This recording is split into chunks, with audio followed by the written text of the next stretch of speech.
Good evening. Thank you. Thank you. Good evening. So, thank you. Good evening. So, Congressman John Lewis,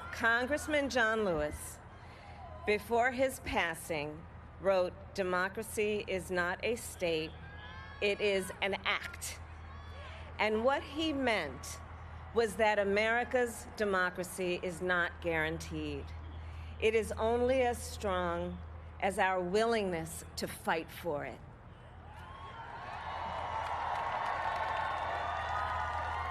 To guard it and never take it for granted. And protecting our democracy takes struggle, it takes sacrifice, but there is joy in it, and there is progress, because we, the people, have the power to build a better future.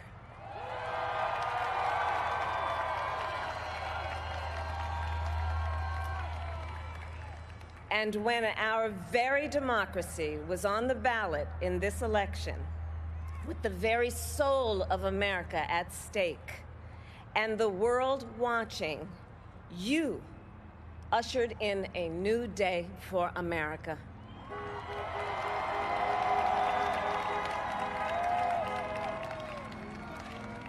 To our campaign staff and volunteers, this extraordinary team, thank you for bringing more people than ever before into the democratic process.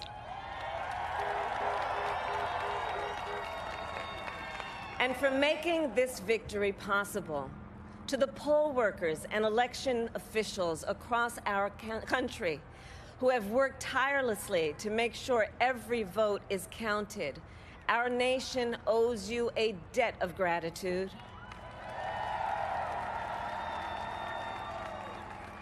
You have protected the integrity of our democracy. And to the American people who make up our beautiful country, thank you for turning out in record numbers to make your voices heard.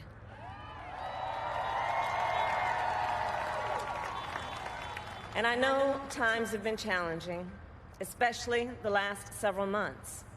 The grief, sorrow, and pain, the worries and the struggles. But we have also witnessed your courage, your resilience, and the generosity of your spirit. For 4 years, you marched and organized for equality and justice, for our lives and for our planet. And then you voted.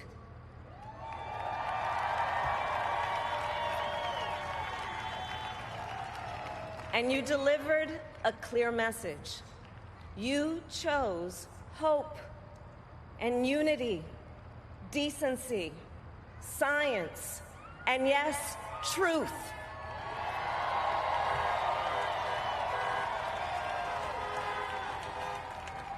You chose Joe Biden as the next president of the United States of America.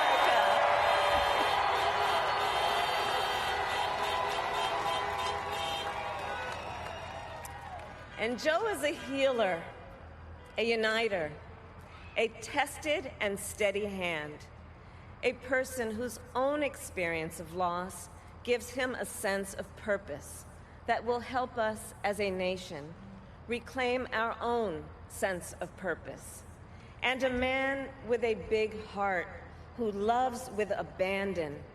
It's his love for Jill, who will be an incredible First Lady.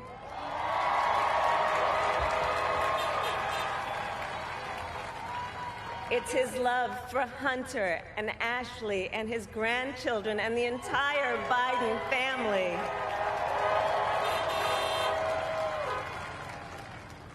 And while I first knew Joe as vice president, I really got to know him as the father who loved Bo, my dear friend who we remember here today.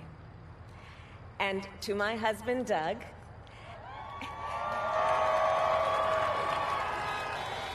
and our children, Cole and Ella, and my sister Maya, and our whole family. I love you all more than I can ever express.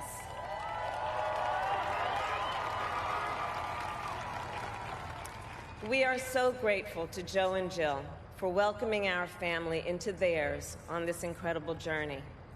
And to the woman most responsible for my presence here today, my mother, Kamala Harris, who is always in our hearts. When she came here from India at the age of 19, she maybe didn't quite imagine this moment. But she believed so deeply in an America where a moment like this is possible. And so I am thinking about her and about the generations of women, Black women,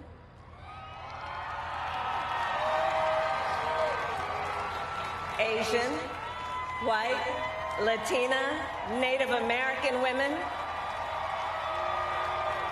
who throughout our nation's history have paved the way for this moment tonight. Women who fought and sacrificed so much for equality and liberty and justice for all, including the Black women who are often, too often, overlooked, but so often prove they are the backbone of our democracy.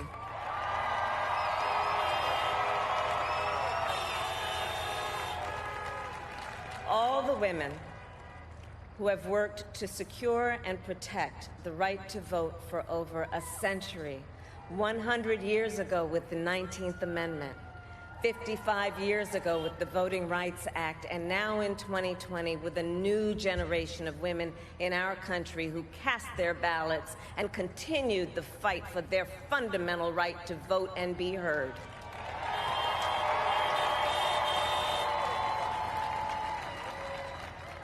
Tonight I reflect on their struggle, their determination, and the strength of their vision to see what can be unburdened by what has been. And I stand on their shoulders. And what a testament it is to Joe's character that he had the audacity to break one of the most substantial barriers that exists in our country and select a woman as his vice president.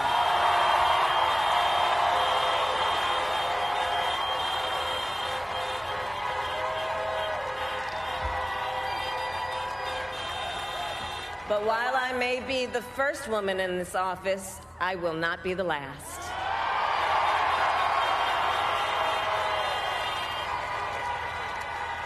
Because every little girl watching tonight sees that this is a country of possibilities.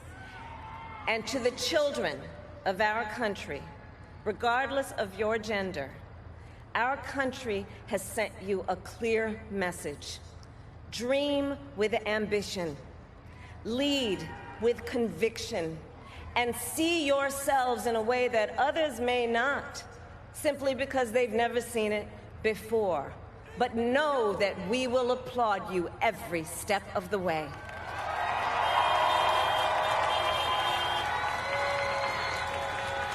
And to the American people, no matter who you voted for, I will strive to be a vice president, like Joe was to President Obama, loyal, honest, and prepared, waking up every day thinking of you and your family. Because now is when the real work begins, the hard work, the necessary work, the good work, the essential work to save lives and beat this epidemic, to rebuild our economy so it works for working people, to root out systemic racism in our justice system and society, to combat the climate crisis, to unite our country and heal the soul of our nation.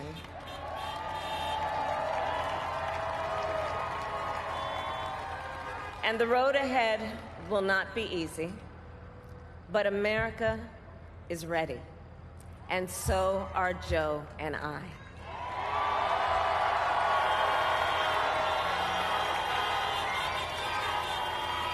We have elected a president who represents the best in us, a leader the world will respect and our children will look up to, a commander-in-chief who will respect our troops and keep our country safe, and a president for all Americans.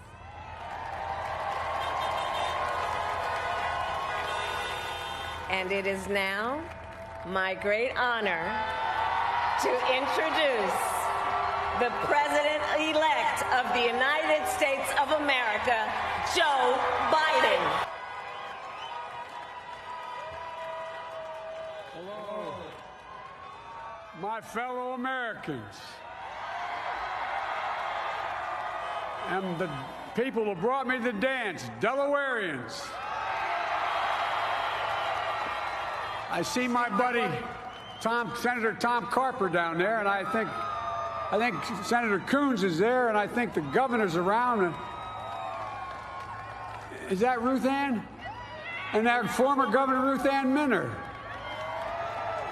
Most importantly, my sisters-in-law and my sister Valerie. Anyway. Folks, the people of this nation have spoken. They've delivered us a clear victory, a convincing victory, a victory for we the people. We've won with the most votes ever cast on a presidential ticket in the history of the nation. 74 million.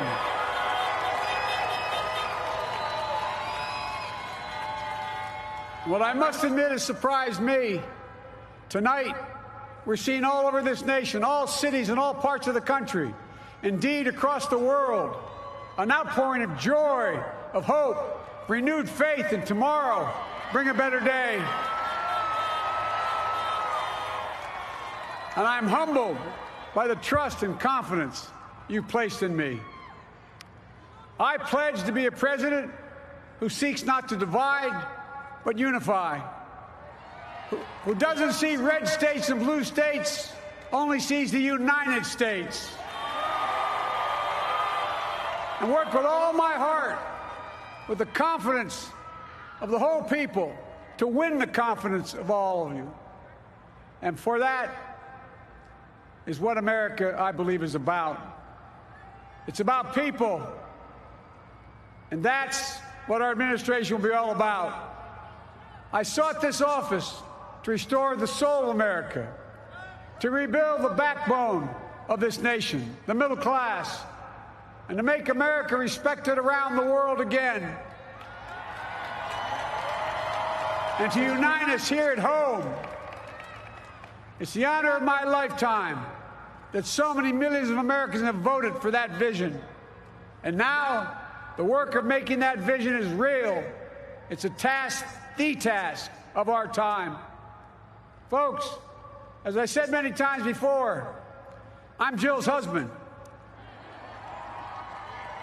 And I would not be here without her love and tireless support of Jill and my son Hunter and Ashley, my daughter, and all our grandchildren and their spouses and all our family.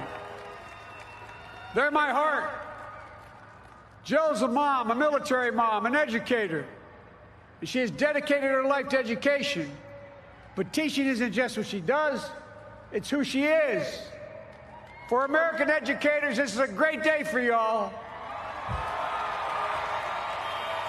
You're going to have one of your own in the White House. And Jill's going to make a great First Lady. I'm so proud of her.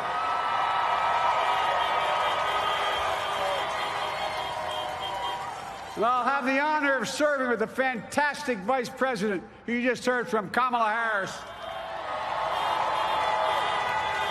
who makes history as the first woman, first black woman, the first woman from South Asian descent, the first daughter of an immigrant ever elected in this country.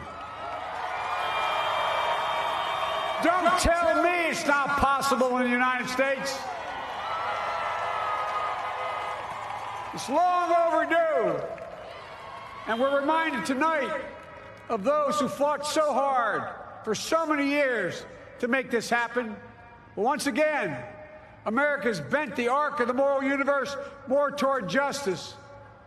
Kamala, Doug, like it or not, your family. You become an honorary Biden, there's no way out. All those of you who volunteered and worked the polls in the middle of this pandemic, local elected officials, you deserve a special thanks from the entire nation. And to my campaign team and all the volunteers and all who gave so much of themselves to make this moment possible, I owe you. I owe you. I owe you everything.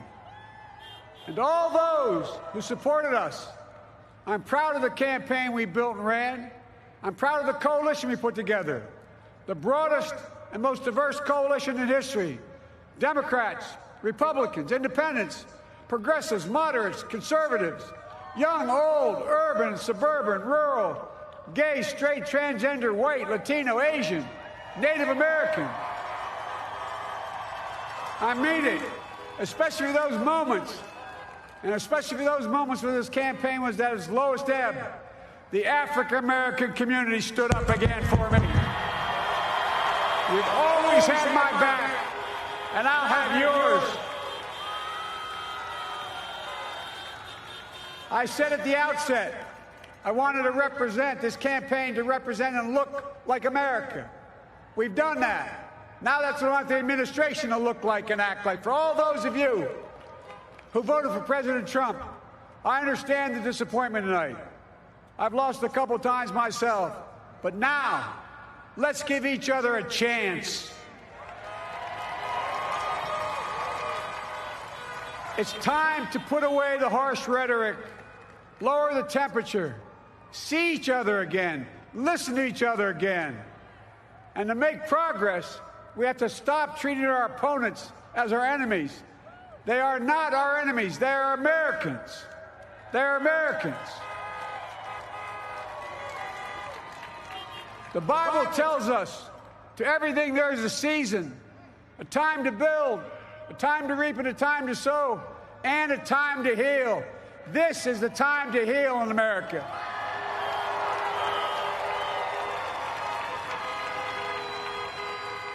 Now this campaign is over. What is the will of the people? What is our mandate? I believe it's this. Americans have called upon us to marshal the forces of decency, the forces of fairness, to marshal the forces of science and the forces of hope in the great battles of our time. The battle to control the virus, the battle to build prosperity, the battle to secure your family's health care, the battle to achieve racial justice and root out systemic racism in this country, and the battle to save our planet by getting climate under control,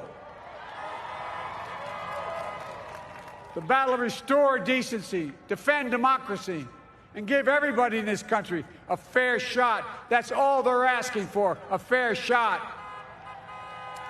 Folks, our work begins with getting COVID under control. We cannot repair the economy, restore our vitality, or relish life's most precious moments, hugging our grandchildren, our children, our birthdays, weddings, graduations, all the moments that matter most to us until we get it under control. On Monday, I will name a group of leading scientists and experts as transition advisors to help take the Biden-Harris COVID plan and convert it into an action blueprint that will start on January the 20th, 2021. That plan will be built on bedrock science. It will be constructed out of compassion, empathy, and concern. I will spare no effort, none, or any commitment to turn around this pandemic. Folks, I'm a proud Democrat, but I will govern as an American president. I'll work as hard for those who didn't vote for me as those who did. Let this grim era of demonization in America begin to end here and now.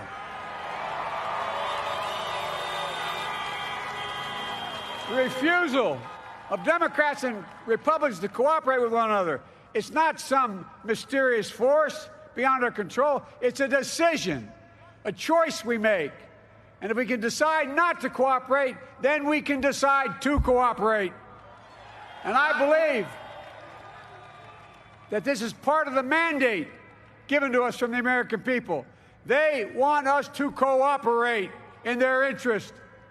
And that's the choice I'll make. And I'll call on Congress, Democrats and Republicans alike, to make that choice with me. The American story is about slow yet steadily widening the opportunities in America.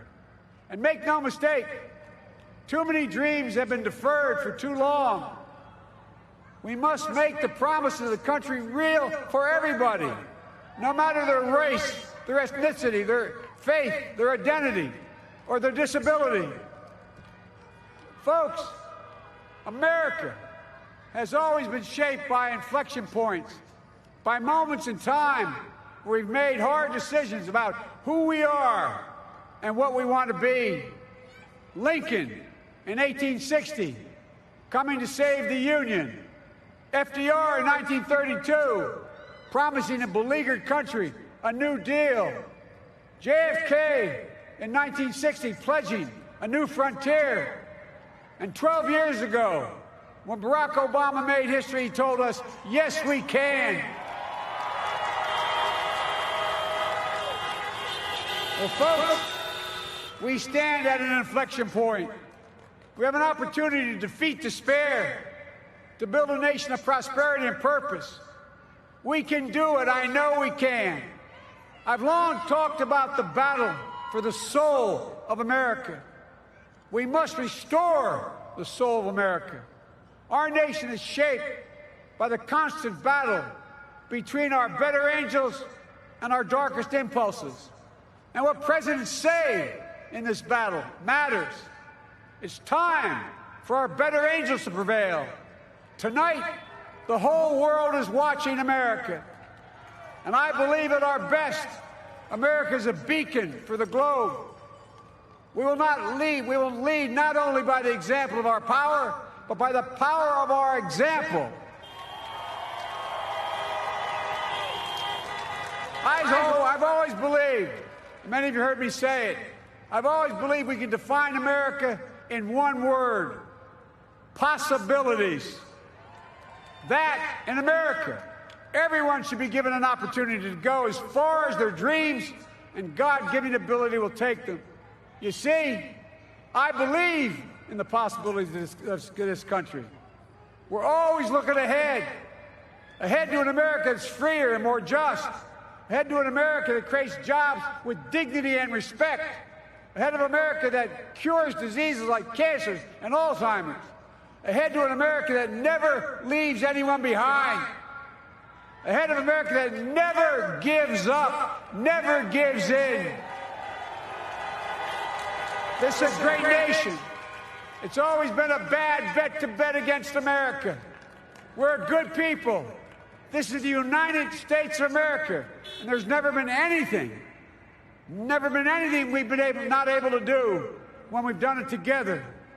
Folks, in the last days of the campaign, I began thinking about a hymn that means a lot to me and my family, particularly my deceased son, Bo. It captures the faith that sustains me and which I believe sustains America.